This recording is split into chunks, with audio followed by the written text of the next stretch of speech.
tomorrow we have a little get together with some family, and I'm preparing a lot of the food today so that tomorrow is not rushed. Anytime I'm preparing food for an event, family members, friends, I like to prepare as much of the food the day before as possible, so the day of the event I'm not rushing around last minute trying to get food together, cleaning things up after the mess that cooking brings. So we are preparing most of that today. I'm going to be preparing meatloaf, and then I'll actually cook it tomorrow.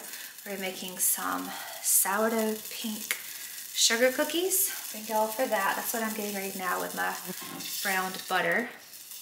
I'm going to get some rolls fermenting to go with the meatloaf, and then tomorrow we'll actually make the other two sides, the potatoes gratin dish and some honey glazed roasted carrots. I'll bring y'all along for that, show y'all the full meal for our little get together tomorrow.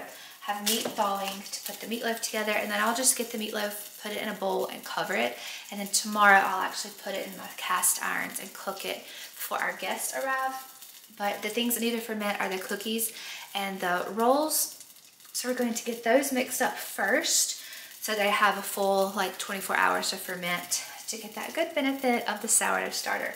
So this is the starter I will need for the rolls. It's not quite ready and bubbly. I fed it just a couple of hours ago, so it's still not quite ready to make rolls.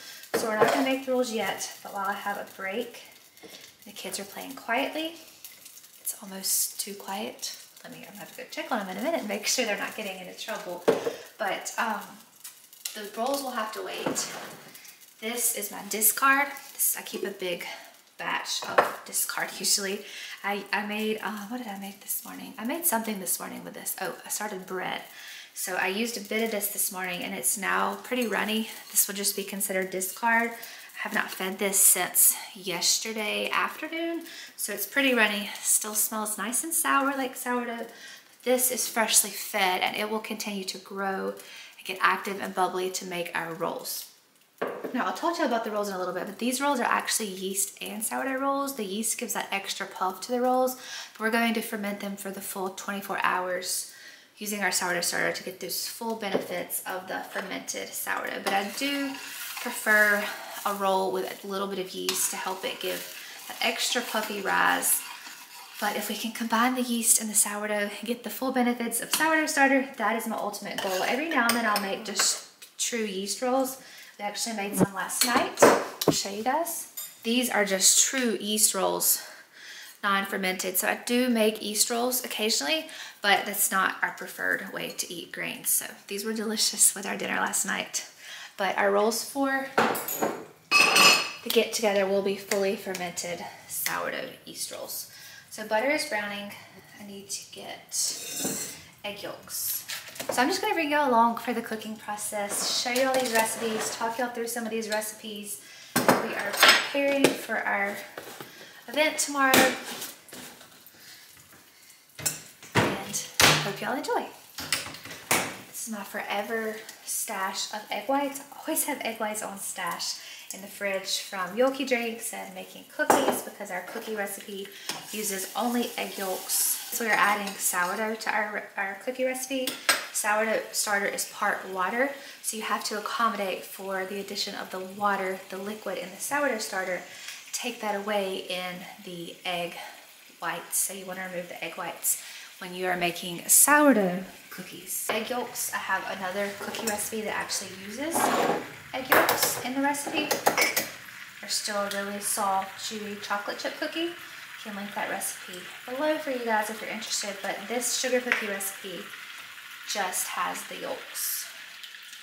So with these egg whites, I will, when I get a few more, I'll make another batch of egg white marshmallows, one of our favorite recipes around here. I actually had a gelatin right now. I just stocked up on the big Perfect Supplements Leap Day sale. Today's actually the sale today. So when you're watching this, the sale will be past. But I told you about the sale in my last video. So hopefully if you were interested in stocking up on some of the Perfect Supplements products, you were able to stock up on some because the sale was a really good one. All right, egg whites, egg yolks, sorry. getting butter and some sugar. These are sugar cookies. No idea when my cup is, so I'm gonna have to use a third cup and just do it multiple times. This cookie recipe will be typed up in the description box below if you're interested in making them, but it's basically half a cup of butter and half a cup of coconut oil, as you see me warming and browning here in this little saucepan. And then we're going to mix together the sugar and the butter, add our 2 egg yolks, 3/4 cup of starter, a teaspoon of vanilla, 2 cups of flour, half a cup of beetroot powder. That's what's going to give us the pink flavor, as you're going to see in just a minute. A pinch of salt, a pinch of baking soda, and mix it very well. Now, as I already mentioned, we are going to long ferment these cookies. So any sourdough cookie recipe can be long fermented in the fridge for 3 or 4 days, depending on how much you need it to ferment. If you have gluten intolerance, I always recommend fermenting for up to 24 hours or more. So I will actually let these ferment on the counter for a few hours that afternoon and then put them in the fridge overnight to continue the fermentation process. When you put it in the fridge, the fermentation process slows down, but that sourdough starter is still breaking down the phytic acid in the flour, which is what we want it to do to make these cookies more digestible. This little event is for my daughter's 3rd birthday. She loves everything pink, so these will make some beautiful cookies. We made these earlier this week for her actual birthday. Colored with beetroot powder. I think we made marshmallows in the last video with this, instead of using like artificial color. So these will just cover and ferment on the counter for the rest of the day, and then I'll put them in the fridge overnight. And tomorrow, come back and show you the baking process. Moving on to the rolls. So this is actually a hamburger bun recipe that I accidentally made into rolls one time, and now they're like my favorite way to make rolls. So again, I'll have the recipe in the description, but this is going to combine yeast and sourdough starter. So you don't actually have to ferment it for the full 24+ hours as I will be in this video. You could actually just mix it that morning and then bake it 3 or 4 hours later and have your rolls ready to eat, or your hamburger buns. We'll talk about how to make it into hamburger buns versus rolls towards the end of this video. It's all just going to be how you shape your dough. But it's 200 grams of warm water. That's why you see my scale out. I warmed a little bit of water on the stove top and then added 2 teaspoons of yeast. You don't want your water to be over 90 to 100 because you don't want to kill the yeast when you add it to your water. Then you're going to add 200 grams of starter, 1.5 tablespoons of coconut oil, an egg, 450 grams of flour, a pinch of sugar, and a pinch of salt. And that again is just going to mix up with a dough hook in the mixer. You could hand mix this. It's gonna take a little longer. So I love my stand mixer for any kind of bread products, but you can definitely hand mix it. I have hand mixed it before, just kneaded it really well with my hands for 5 or 10 minutes. Just takes a little more arm work to do it that way. And again, we're gonna let it ferment on the counter for 24 or more hours.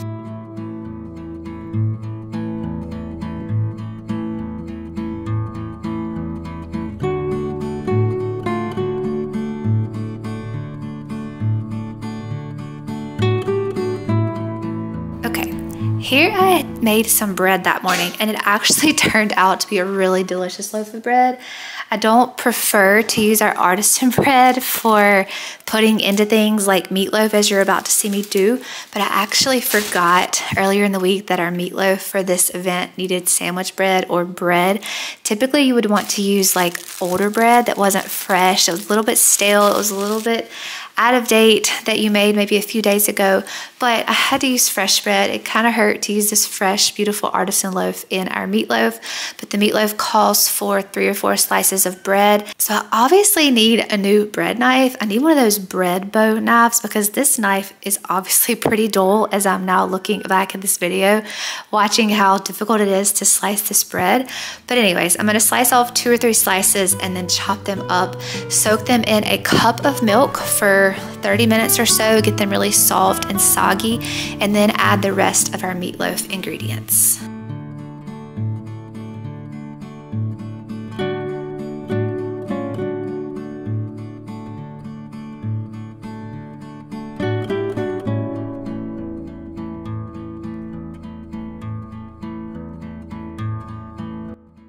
So this meatloaf recipe, I'm actually going to be combining 3 different types of meat. You could use 1 type of meat, 2 types of meat, really any type of meat you have. I've done this all beef, I've done this beef and sausage. In this one, I'm actually doing part beef, ground sausage, and smoked sausage, because we actually just got this smoked sausage back from the processor. We don't smoke our own sausage yet. We don't have all of the smoking equipment to do that part of our butchering. That's the only part we still outsource for our pork that we just harvested a couple of months ago. This is actually deer sausage. So this is actually a venison, beef, and pork meatloaf. Like I said, you can combine any types of meat. I found that adding the smoked sausage adds a really delicious flavor, and we didn't actually love the smoked sausage by itself. They accidentally messed up our order and added some things we didn't want, some jalapeno and cheese, and so we're just having to kind of use it up, and I'm trying to hide it and camouflage into things because it's not our favorite to eat by itself. So it was really good in the meatloaf, so that's where I'm adding it here. I'm actually making a double batch of meatloaf. I'm adding 2 eggs, some coconut aminos, or you could use Worcestershire sauce. I just didn't have any, so I usually substitute coconut aminos, some seasoning, salt and pepper, and then the secret here is, I've talked about this before, how I sneak organ meats into our family's food, is these liver pate frozen molds. So ahead of time, I will blend up and puree some liver pate. This is just cooked liver with bone broth, butter, and salt. I'll puree that, cook that down, puree it in my blender, and then pour it into some little muffin tins and freeze it in this little circular mold that you see me grating here. And then anytime I want to sneak organ meats into our meals, our meatloaf, our spaghetti, our soups, our salsas, our gravies, I will grate little bits of the liver pate into our dish. Now, this was actually being served to family. They never tasted this. I can definitely attest that if you have someone who doesn't like the flavor of liver, they will never taste it this way. Grating it so small and fine into a dish is the perfect way to add organ meats to your family's diet, because I've told you this before, organ meats are so vital and such a missing part of our diet in our society today. This is the perfect way to add it in. If I was cooking this just for my family, I would have added the whole liver pate pop here. But since I was cooking it for others, I didn't want them to accidentally taste a little bit of liver, though I pretty much don't think they would, because my family never does, but you never know. So I wanted to be considerate that I was cooking for others, and they never noticed it. I promise you, anyone watching this video that was actually at our event would never have known. I'm adding the meat here last, and then we're just gonna cover this overnight and then get it ready to bake tomorrow before the actual event starts.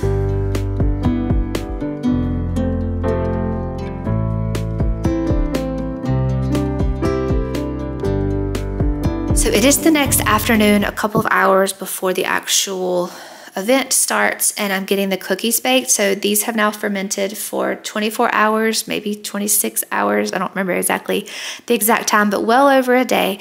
And I'm just rolling them out and getting them ready to bake. I'm also doing the same thing with our yeast sourdough roll. So these also have been fermenting now on the counter and then in the fridge overnight for 24-ish hours. So I'm just going to use my bench scraper dough cutter to slice this into about 12 to 15 little balls.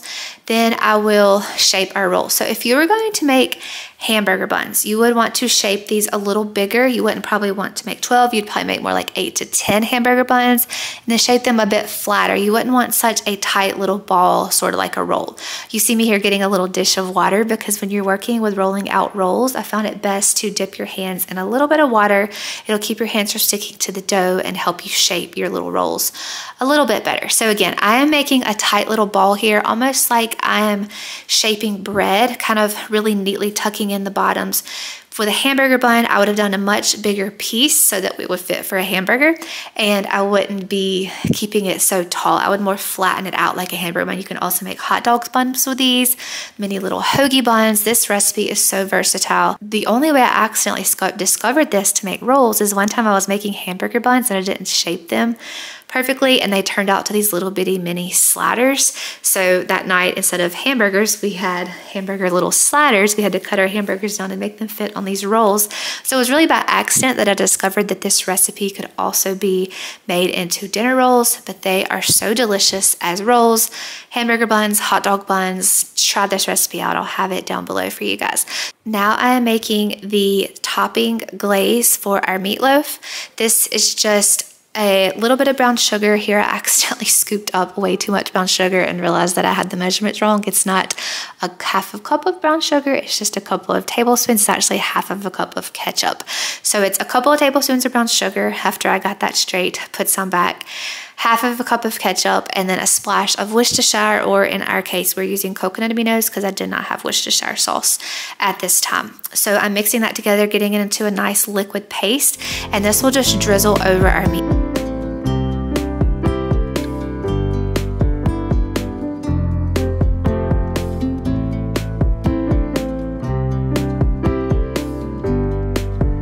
Multitasking here, cookies are coming out of the oven. My husband joked that these looked like raw hamburger patties, but my daughter, who wanted these pink cookies, absolutely loved them. They are pink. They might look a little bit like little hamburger patties, but they are delicious sourdough sugar cookies.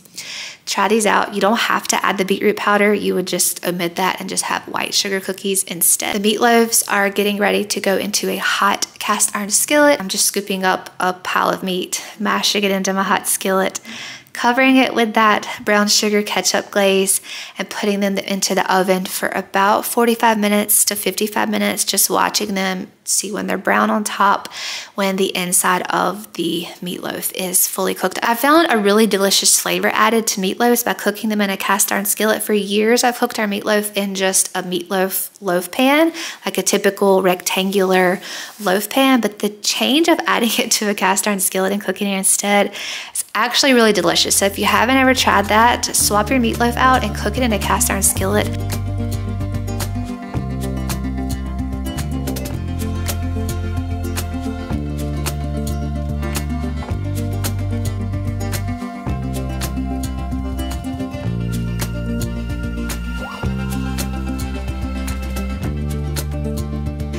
Our last dish is a potatoes gratin dish. So I think at the beginning of this video I said I was going to make a carrot honey glazed dish.